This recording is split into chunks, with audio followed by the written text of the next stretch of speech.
The Fire Within podcast. You need a sustainable plan, the right mindset, and the knowledge and inspiration to stoke the fire within. Just like the phoenix, you can burn your old habits, never turn back, and emerge completely anew. There are no shortcuts. Welcome, Fire Within community. This is the Fire Within podcast where we talk about all things health, fitness, and nutrition related. I'm your host, Brandon, with my co-host, Joe. Hey, Brandon. Hey, I'm excited about today's episode. We're going to be talking about back pain, exercises that help back pain. things you can do to help back pain. Everybody's got back pain. Yep. Pretty much everybody at some point in their life will go through some form of back pain. I remember it was about 1.5 years ago, the last time I had some back pain. It was totally my own doing. I decided it would be a smart idea, instead of asking for help, to move my very heavy kitchen table by myself from the back of the trailer into the new house. How'd that work for you, Joe? My back hurt for about, 4 months. So when you moved into your current house? Yeah. Oh, yeah. You remember that pain that I had that just wouldn't go away? Yeah. Did you have to carry it over the bushes or something? Yeah, I had to pick it up over my head. Yeah. It wasn't smart. Yeah. That totally would have helped you. Yeah. Yeah. I could have called virtually anybody. I just didn't. Yeah. But I think everybody's got a back pain story, right? Everybody's got something like that. Yeah. I have a lot of moving ones. That seems to be when I hurt my back. Most of mine, the more sitting I do, the more back pain I get. It's not as exciting of a way to hurt your back. But yeah. There's a lot of different types of back pain. Yeah. So I guess we got to start there. Absolutely. So let's start with like muscular and sprains and stuff like that. Okay. Now, everybody's familiar with the work warnings about picking up and lift with your back, not your legs, would be the wrong way to do it. This is a team lift. I look at that and be like, I don't need no team. So I used to wonder about the 50-pound rule at the airports. And I think part of it has to do with people having to move the luggage and putting it overhead.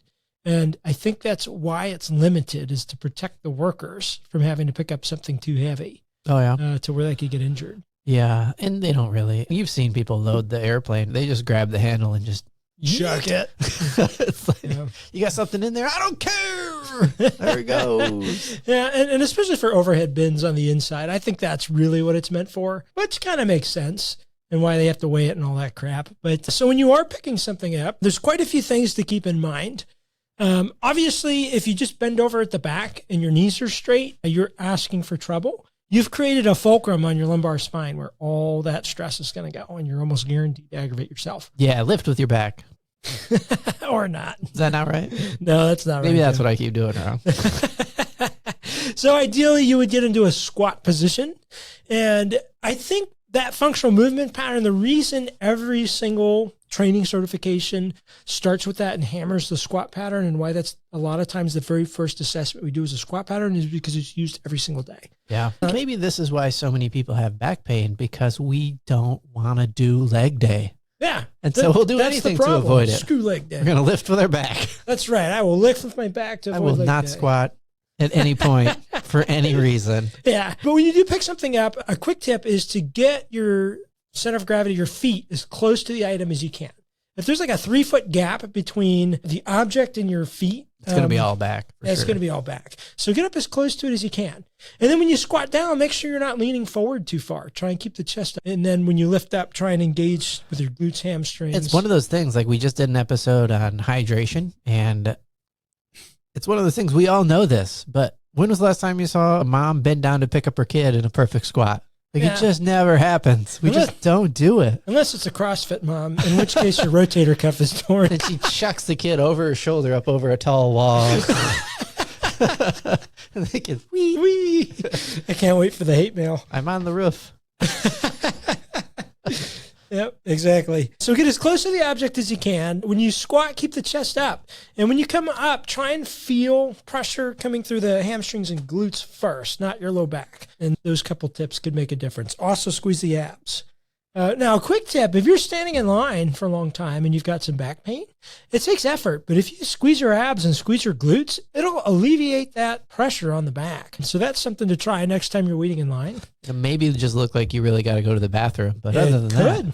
That's right. It's an excellent technique to not poop your pants. A double positive there.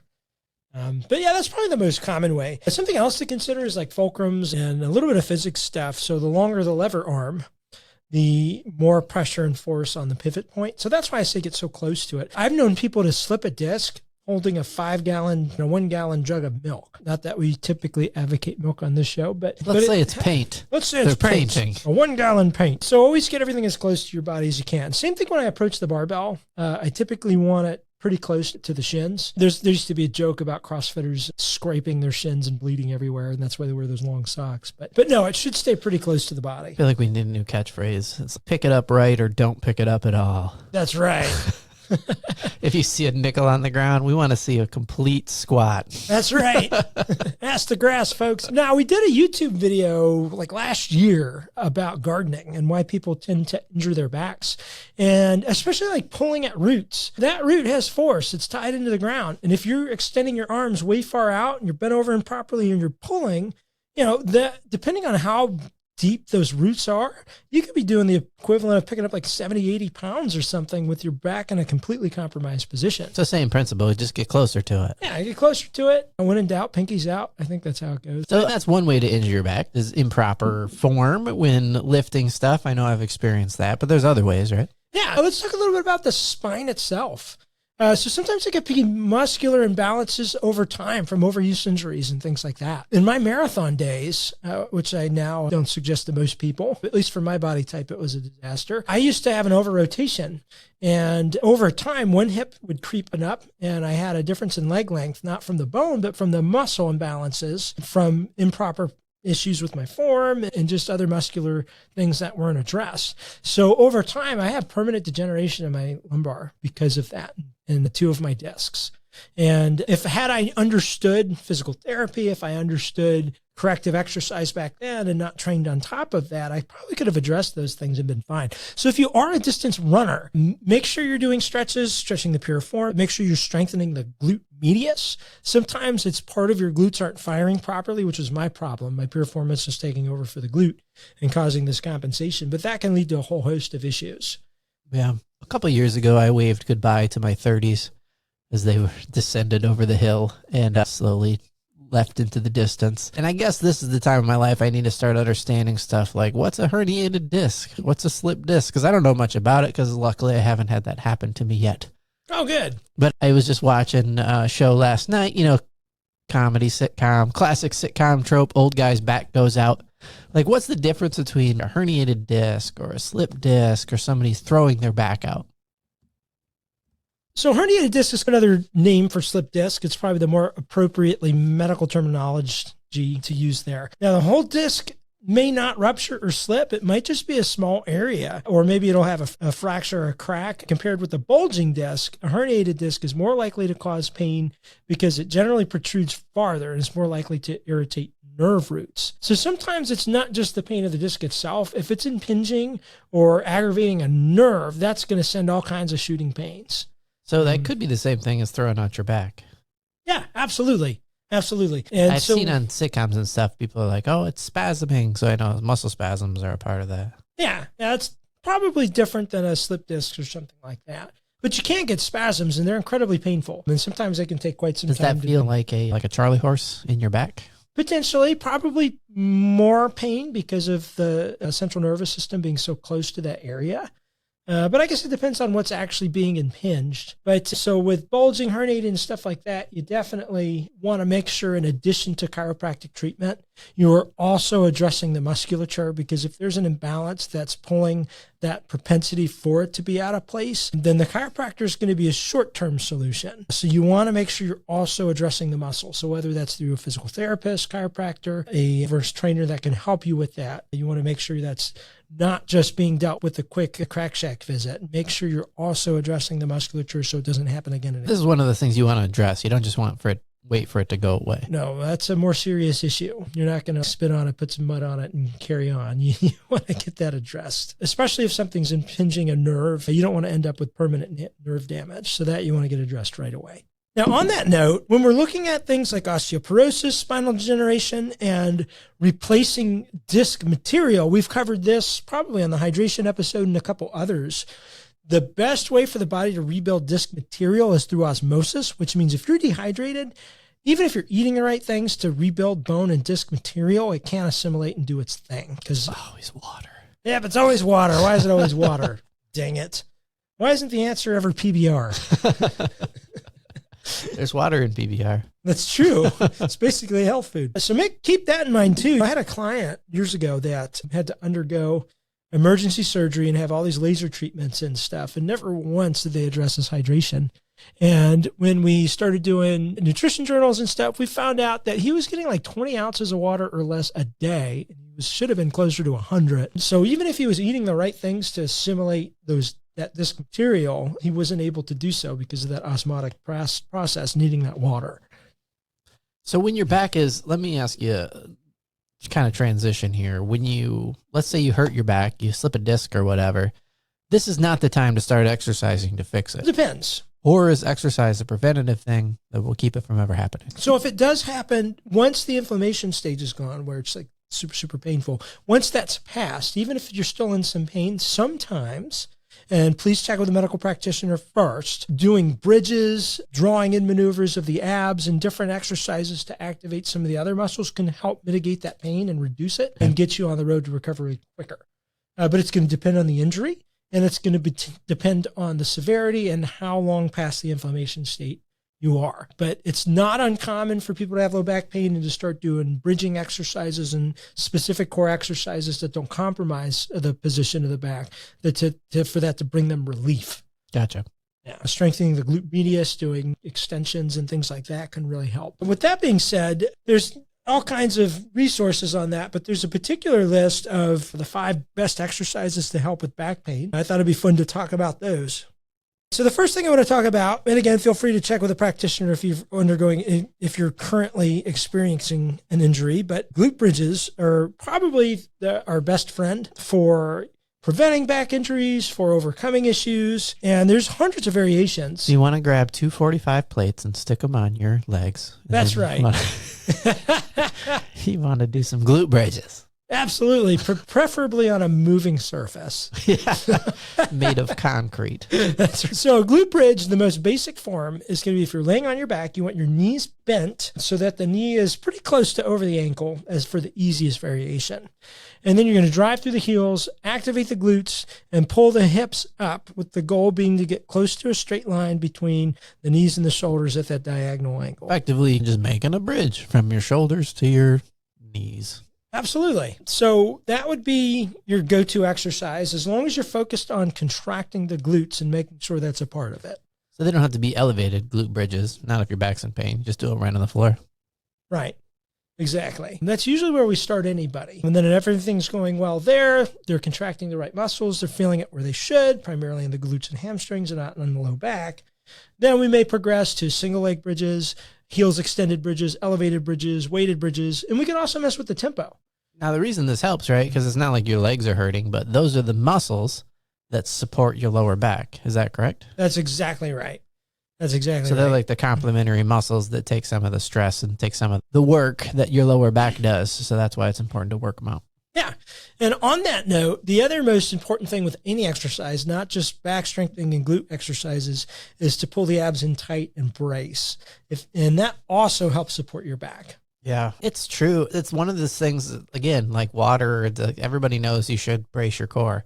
But man, it's a different workout when you do it. It doesn't really matter what exercise. They all feel a lot different when you work on bracing your core when you're doing it. Oh, yeah. Yeah, completely different. Same thing when you lift something so you don't screw up your back. Remember, your core muscles, your ab muscles help to support the low back. Yeah. It's like the difference between deadlift, for example. Like if you don't engage your core, you're basically lifting with your back. Exactly, because it's going to compensate for those muscles that aren't firing. And I think that's probably where a lot of low back comes from, is weak abs, weak glutes. Yeah. Yep. So the next exercise is a bird dog. It's a bird. It's a dog. It's a bird dog. I remember that game. Yeah. Remember that game with the bird dog duck hunt? Oh, yeah. And he would laugh at you like a little jerk. Yes, the meanest little dog.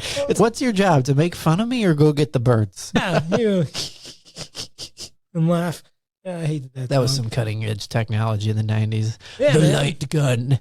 Light emits from the gun and hits your TV screen. I still don't understand it. I don't either. I still don't understand TVs. Like, how does that picture come out this end and look like that picture? Something about light spectrums and blah, blah, blah. I don't know. Yeah, it blows my mind. Pretty cool stuff, though. Wizardry. So going back to the bird dog, in order to perform this exercise, you would be on your hands and knees like tabletop position in yoga, kind of like a dog. And you'll reach your left arm out in front and then your right leg, so the opposing side, back behind you. There is an advanced version where you can do same side, but when you do that, you want to squeeze the glutes, squeeze the abs, and you should also feel a little bit of contraction from the low back, but not too much. And then you come back to the floor and switch sides. And it's called bird dog because you kind of look like that Looney Tunes dog that's just pointing at something.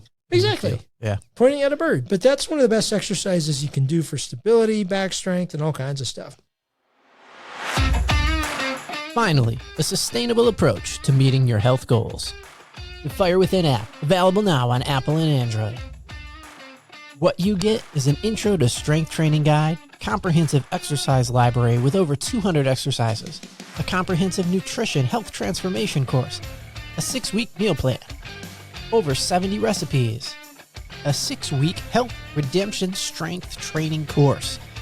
This is for use with people with equipment, and then the same course modified for body weight exercises. You'll also receive a 6-week Inferno Abs Core supplemental program. If you download our free app right now, you'll get access to the podcast, exercise and app quick start, recipes, and more. For a $29.99 a month subscription, you'll get the health transformation course, full access to the exercise library, the weighted course, the body weight course, the Inferno Abs, recipes, and the podcast.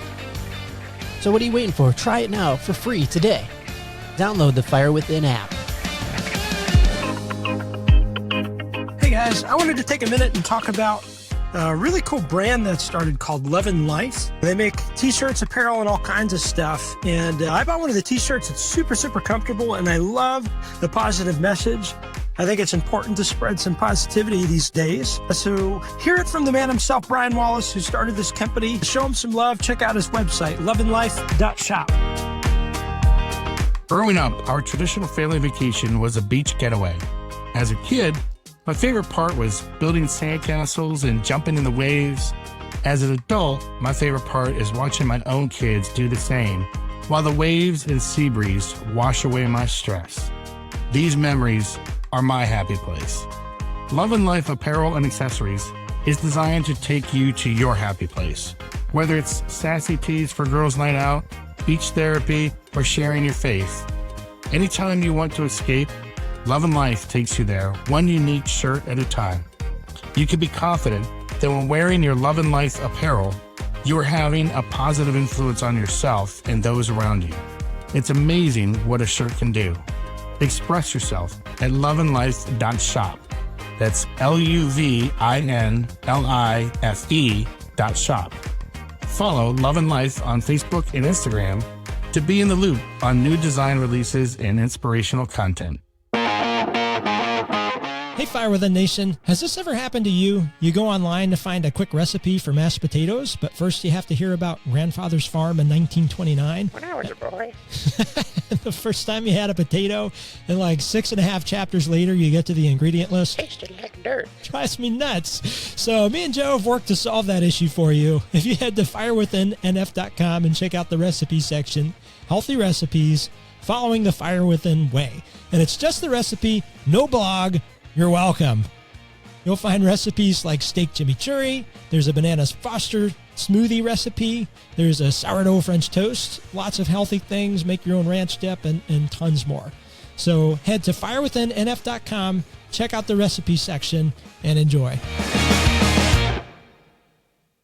Now, the next one is a plank. And this could be controversial. I think And also, it was a meme not too long ago. the plank. Remember planking? Oh, yeah. Just lay flat on something. This is a little different type of plank. So typically a plank is going to look similar to a push-up position, or you can come down on your forearms. And I think a lot of time it's done wrong. Either the hips are too high or too low, or people are just resting all their weight on their bones and their arms, and they're not engaging anything. If you're properly doing a plank, you should be squeezing your abs in tight, belly button in towards the spine. You should be squeezing your glutes, and you should be squeezing your quads. And your entire body should be active during the plank, not just resting everything up on your joints. They should have called it the squeeze. They should have called it the squeeze. That would have been a lot better. I think it's called the plank because you're supposed to be somewhat stiff as a board. You don't want that rounded back. Now, if you have to choose between too low or too high, I'd rather your hips be too high to protect the low back, but ideally they'll be somewhat flat.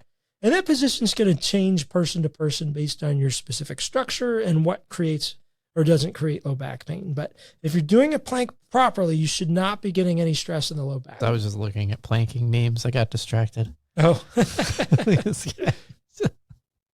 I don't know why I find that so funny.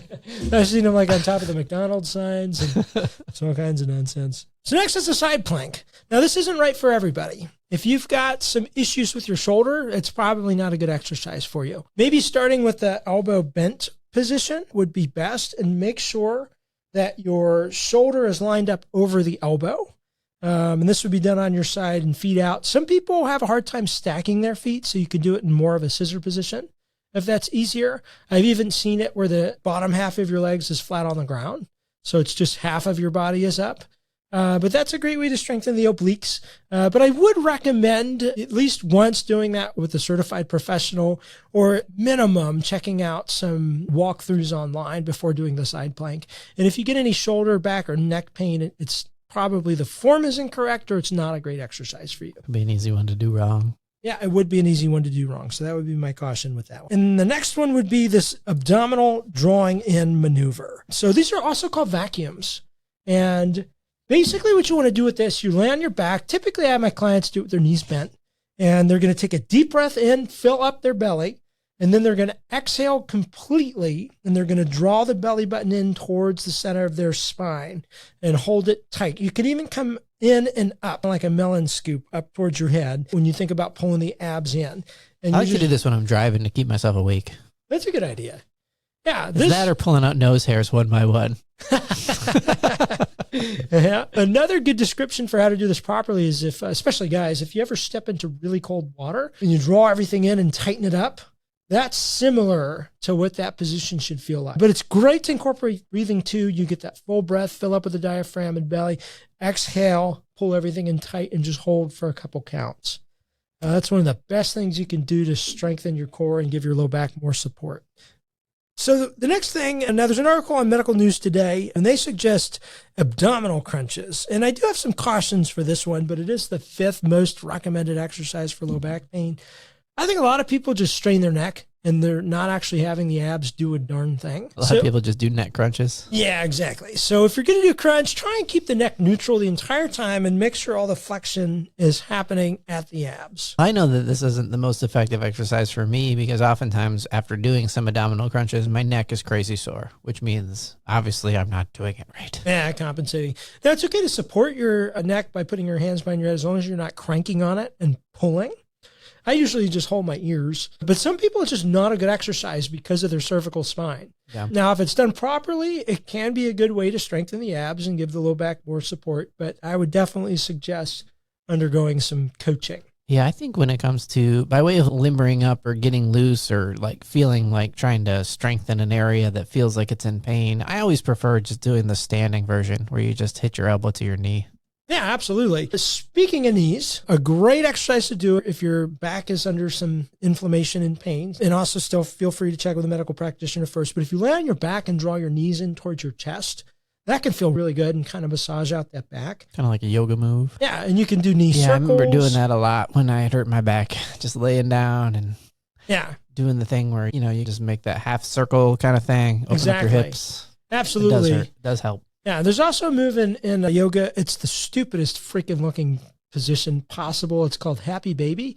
That being said, it's literally my favorite stretch. So you look ridiculous, but you're laying on your back, your feet are in the air, you grab the outsides of your feet, and you gently rock back and forth. Yeah. And that feels fantastic. And there's traction exercises, and really there's hundreds of things you can do, but these are just some simple ones that most people can do right away and are familiar with. If you're working with a physical therapist and they can pinpoint something, they can be more exact and help you find things specific to you. But for most people, these are going to be some good options for them. Yeah.